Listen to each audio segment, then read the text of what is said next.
Hi guys, welcome back to my YouTube channel. My name is Sibe for those of you who are new to this channel, and for those of you who are saying subscribers, yo, what's up? If you haven't already, please do me a favor and hit the subscribe button down below. Make sure you leave a like, comment down below so you get anything you want. Turn the bell so you can see notification every time I post, and share it with your friends so you can have them subscribing as well. Welcome to another episode of 2121, and today is episode 5.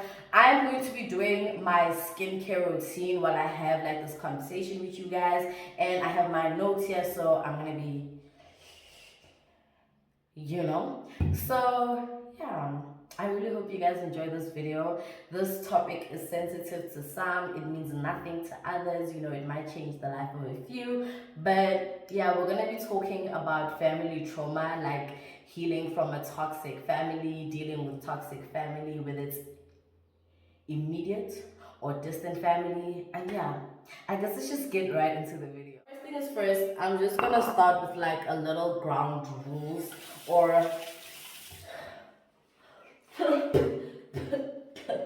okay, so first thing is first, right? I'm gonna start with like a little things that I think are very, very important when it comes to like talking about like family trauma or trauma in general or whatever it is, right? I just feel like we need to stop, whether it's friends or acquaintances or whoever you're talking to. I feel like we need to stop this thing, man, of belittling one another's trauma. Like, I can't be telling you about like what I'm going through or what I've experienced or something like that. I mean, like, you be like, oh yeah, but at least mine was like, no. Don't do that, guys.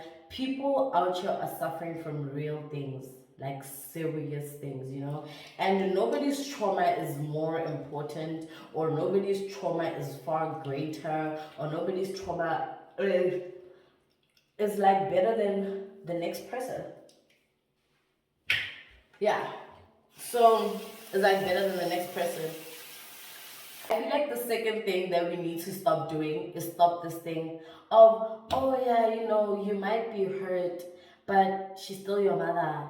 Oh yeah, like she did that, but she's still like, it's still your father. It's still your. Stop that. Toxic is toxic. Trauma is trauma. Hurt is hurt. Pain is pain. Whatever it is, call it as it is, and stop this thing of, yeah, mother, you need to forgive them. Yeah, you need to like. What? Guys, let's stop those things, man. Let's stop doing those things. Okay, yeah, those are the first things that I wanted to address, like when it came to matters like this, or when it came to a topic like this, because I feel like a lot of people do that and they're so unaware of how much that like has an influence on the conversation that you're having with somebody. If I'm having a conversation with you and you are belittling my feelings, that just makes me not want to talk to you. And also, if I'm having a conversation with you and it's like, oh yeah, but it's still, bro, listen to what I'm saying, guys. I feel like we need to be kinder with one another, like especially with conversations that are very uncomfortable, like family, like friends, relationships, like yourself. So there are a lot of conversations that are uncomfortable, but I just feel like we need to be more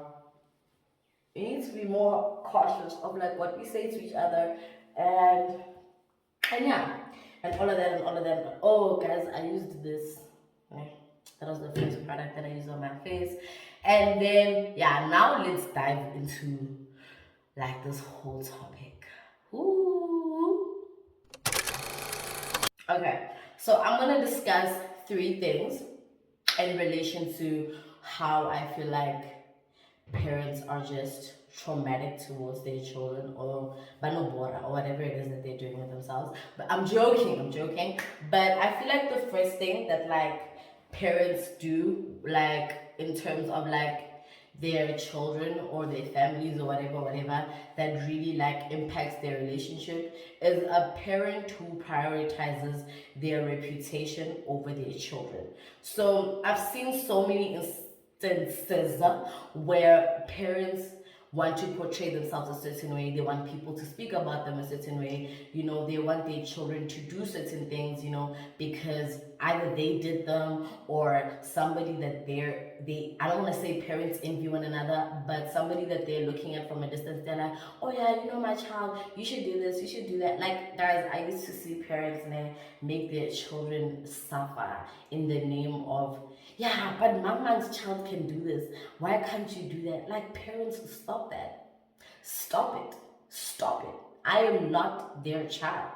I am not them. That is the first thing. The second thing, I feel like parents who do that lose their children very quickly, because you don't pay attention to things that your child likes or things that your child wants to do, because now you are so all up in, okay, mama is gonna say this, mama is gonna say that, so I feel like you should do this and I feel like you should do that. And that is the first way that I feel like parents are very unaware that they hurt their children. I don't think you're unaware, I think you know, and you're just doing it still. Stop it.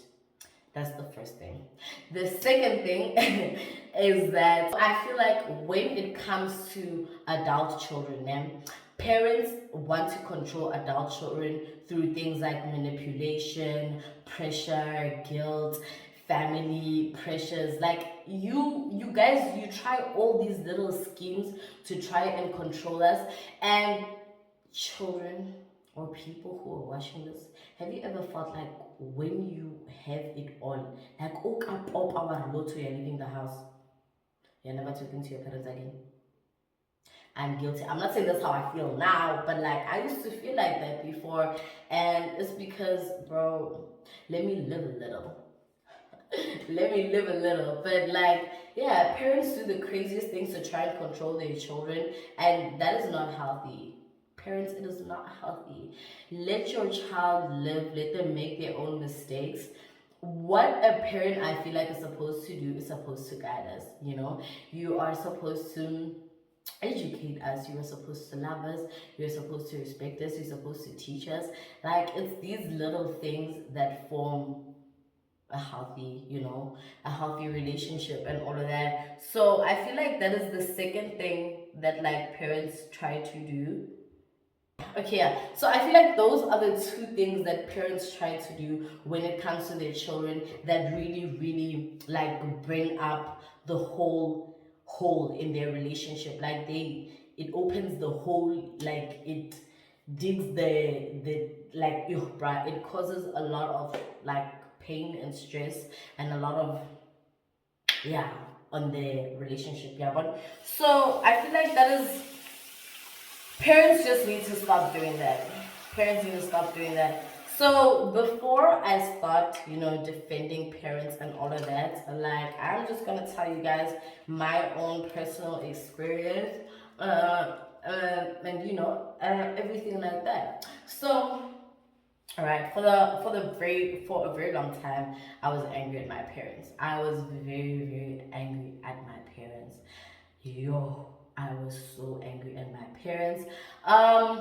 And I feel like it was because I did not understand why they were raising me the way that they were raising me. Like, I'm a firstborn in my family. Like, I'm a first grandchild, I'm a first niece, I'm a first and a first and a first, and you want me to be second in your life? You're crazy. I'm joking. But I'm a first, right, in my family. And I just never understood why they raised me the way that they raised me. Like, it was so difficult for me. And I felt like they were so strict. Guys, I couldn't do anything. Yo, I couldn't do anything.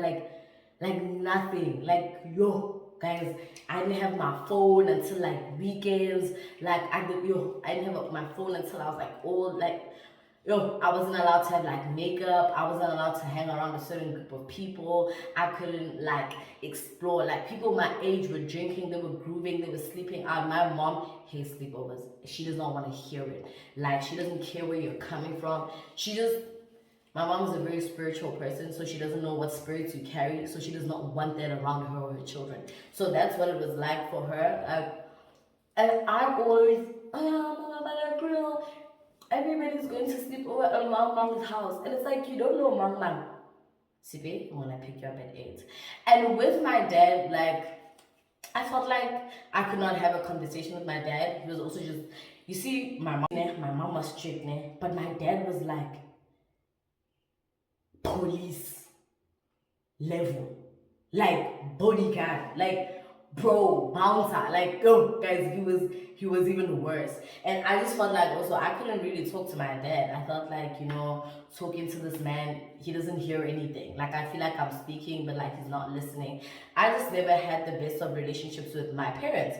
And I always thought to myself, if I get the lotto, never talking to these people ever again. When I go to university, I'm never coming home ever again. Like when I get my things right, I'm gonna cut them off completely. And that's just how I felt. Like my parents were just, and that had a huge impact on me, because I was just also angry at everybody. Like I couldn't trust the man, like I just felt like men are just, and like it was really bad. And then with like my whole family dynamics, like family is so toxic for no reason. Like for no reason, guys, we can't fight poverty and fight each other. We can't fight generational curses and fight each other. We can't be trying to build generational wealth and bring upon opportunities and connect each other when we're fighting each other. Like some things, oh, like some things, they just don't make sense to me, like family wise. Like damn boy, I don't understand them, but I'm gonna pray about them, and that's all that matters. So yeah, that's just how my relationship was with my family for a very long time. But I feel like now it is so much better. And at the end of the video, I'm just gonna get into how my relationship got better with my parents, how it got better with my family, and yeah, just how I am at a better space with the people around me in general. Alright. So now I wanna defend parents. Don't come for me. Don't kill me. Don't come for me. Alright? Just listen to what I have to say when it comes to our parents. Alright. So I feel like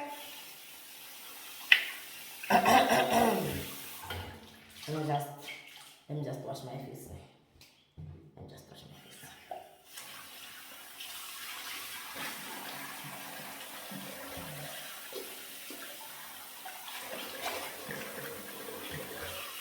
Ooh.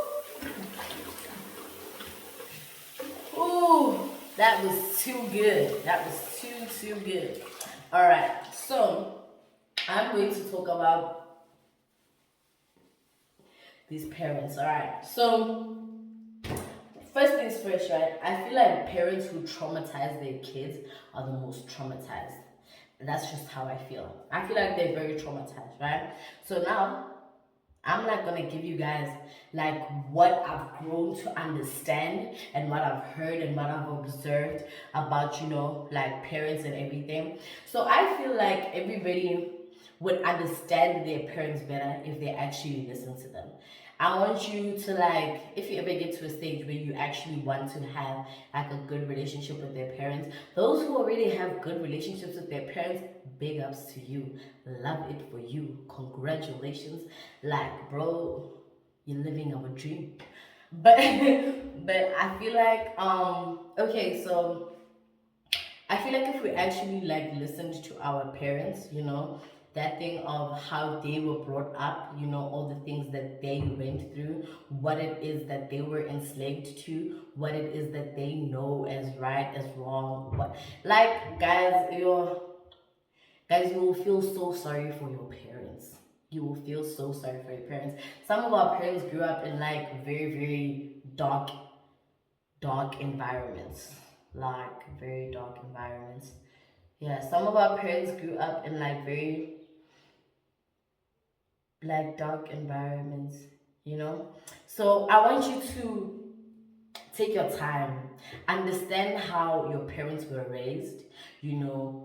Yeah, after your parents, some parents were taught what in order for a child to listen to you and to respect you, corporal or corporate punishment is the way. Like some parents or some men were raised that in order for a woman to respect you, you must beat your woman. Like some parents were raised in the craziest and most absurd way, like yeah, in some homes, guys, like there was no love, there was no comfort, there was no trust, like there was no celebration of their achievements, their milestones, their birthdays. Like some parents were raised and their parents barely cared, you know what I mean? And like obviously, like when you look at your grandparents, you could have never expected that this man or this woman would have done that. But hey, yo, bro, like you don't know what happened before your arrival.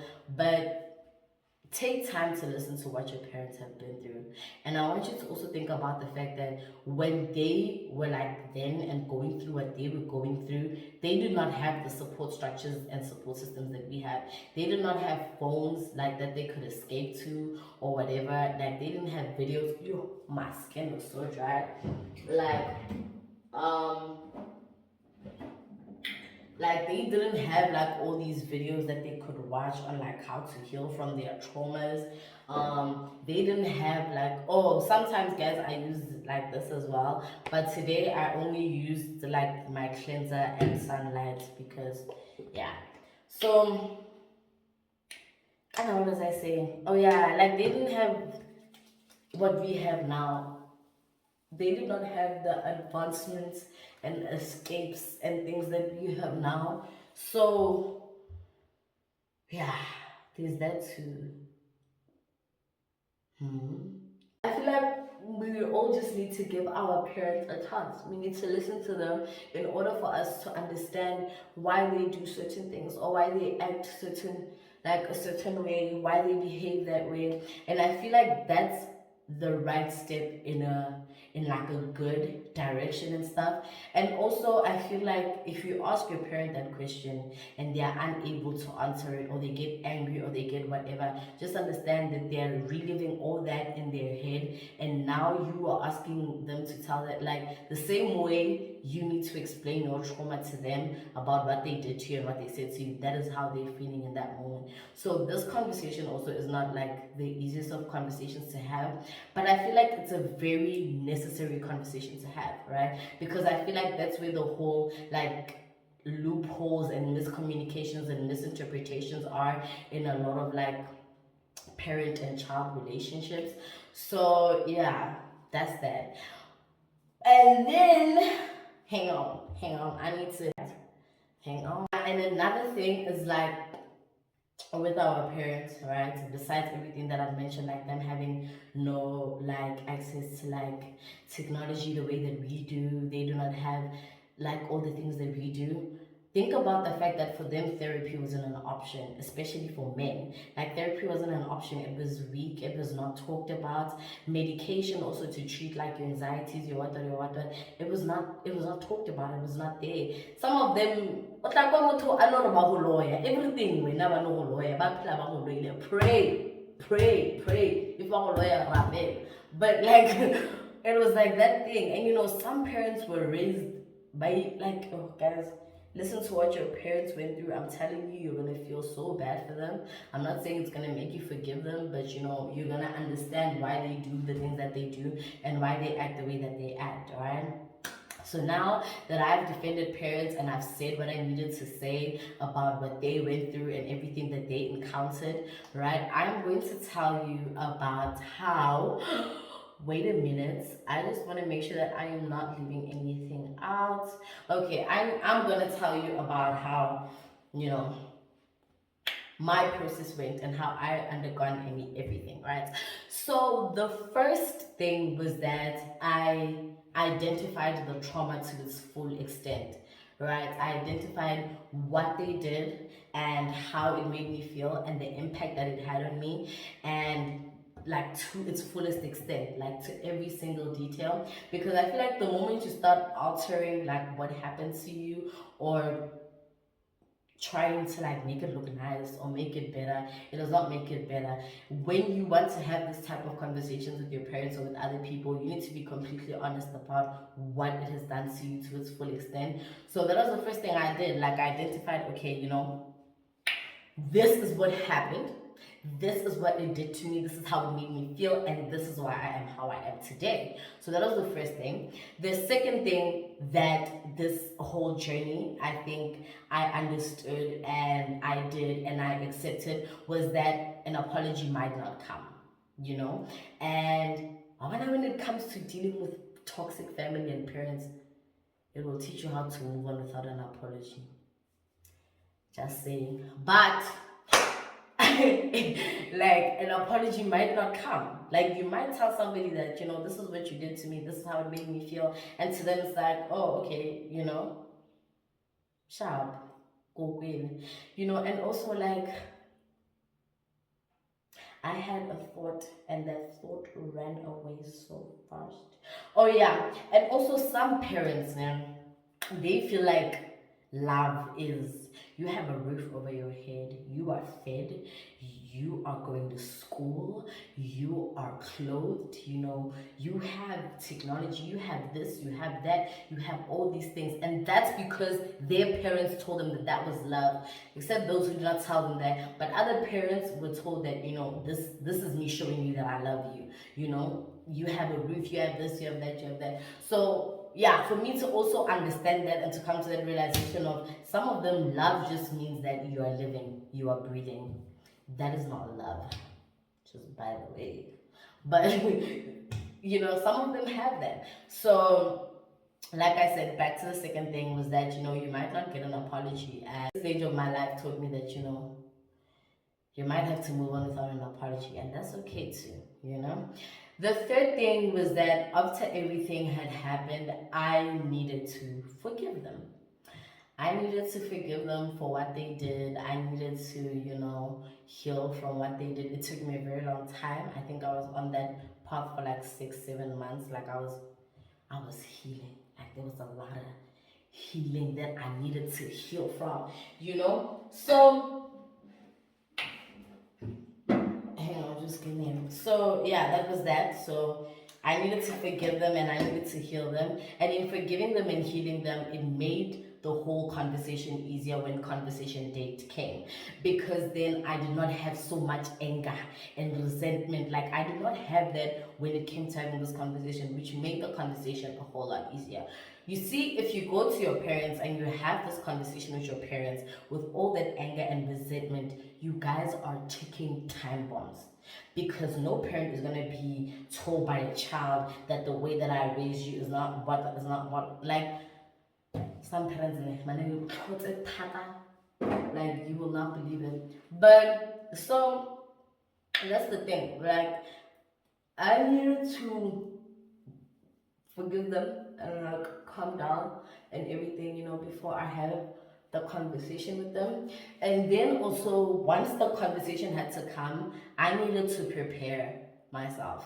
How was I going to approach the situation? How was I gonna talk about like every single matter? How was I gonna address it? On top of how was I gonna address it, how was I going to respond to what they said? Was I gonna fight them and be like, oh, so you're using this to justify what you did? Or, oh, okay, so you think that was okay because that's what you thought? Like, bro,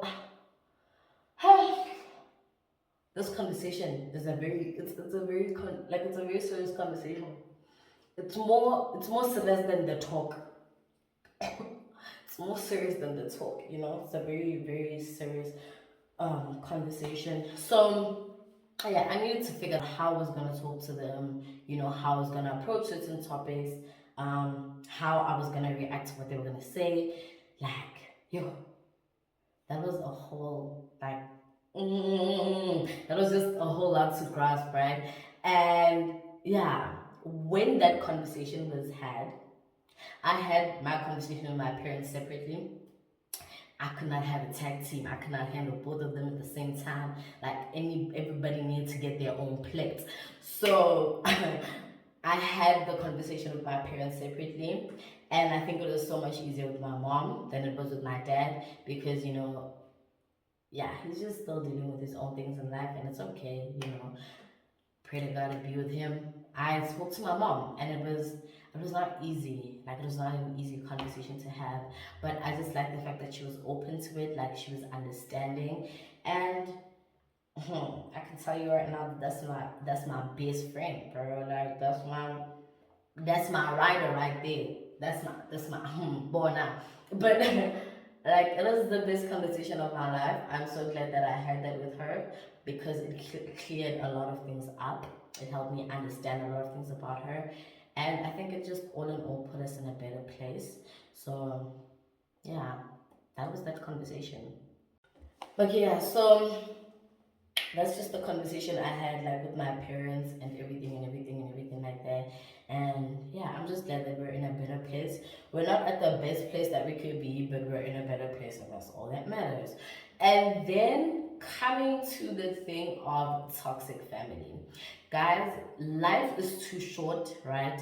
To be at a table where you're not wanted, right? Even if you're bringing a plate to the table, if you are not wanted, leave, cut them off. As long as it's not immediate, cut them off. Like, I am a firm believer of, I don't want people that are just gonna cause drama and chaos in my life. I got a degree that does that. I got a job that does that. I got things that do that. I do not need my family to do that. So for me, I feel like with toxic family, I just don't engage. Like, I can't say anything. Like, there's nothing for me to say. And you know what it is also with toxic family? Like, if they're gonna pull away, just let them pull away. When they come back, they'll come back. If they don't come back, it's okay. You know, we don't choose who our family is, but we choose who we allow into our lives and to what extent. So if somebody's gonna like come into my life and like lie to me and hurt me and all of that, I can't do that. And I feel like, do not let other people's drama stop you from having a relationship with somebody else. Stop you from having a relationship with somebody. I can't wink, sorry. But don't let somebody else's drama stop you from having a relationship with somebody else. Like, parents could be fighting, but that shouldn't stop you from having a relationship with your cousins. Or cousins could be fighting, but that doesn't mean you should stop having a relationship with other cousins. Or family politics is a serious thing. Family rumors, family secrets, family this, family that. Like, family is such an uncomfortable and a sickening, like, oh, guys, when it comes to family, I don't understand, man. If I have to pray in tongues, if I have to pray standing there on the pulpit, I don't know if I must pray walking up and down at the mountain. Families tear each other apart more than the world can tear them apart. Like, yeah. Hi, it's not cute. It's not cute, you know. But I feel like that's what I want to say. Like, as you grow older, you know, communication with your parents is very important. You realize, you know, those moments where you're succeeding and when things are going right, you know, you need your parents. You need somebody to share it with. You want somebody to bless it. You want somebody to watch over it. And I just feel like, I believe very strongly that, like, when you're not okay with your parents, things become diarrhea. Like, it's at a standstill. You know, things don't make sense. Things don't add up. It's like your blessings are blocked. That's just how I feel. I'm not saying that's how you should feel. I'm not saying that's how it is. But that's how I feel. And that's another thing that made me realize that, hey, yo, I need to forgive these people because, yo, what if one TV from being like the next president? Like, what if one TV from being a multi-millionaire? No. So, yeah, guys, that's just all I had to say. This is a very uncomfortable topic. It's a very sensitive topic. But, you know, so, yeah, that's all that I have to say on this topic. It's a very uncomfortable topic, very sensitive, very touchy. It is not a topic that is often talked about. It's not an easy topic to talk about, you know. But yeah, I really hope you guys enjoyed this video. I hope you learned something. I hope it helped you. If it did help you, I'm so glad. Feel free to DM me, you know, when things go right, or even if they're going wrong and you just need like a little more tips and you felt like I held back and you just want me to share further on my experience, you can always DM me. But yeah, I really hope somebody learned something from this video. If you didn't, that's okay too. You still have like episodes to go. And yeah, if you haven't already, please do make sure that you hit the subscribe button down below. Leave a like, comment absolutely anything you want. Turn the bell so you can see notification every time I post. And share the link with friends so you can have them subscribing as well. So yeah, guys, until the very next time, I love the love and support that I've been getting so far. I really appreciate it. Bye, guys.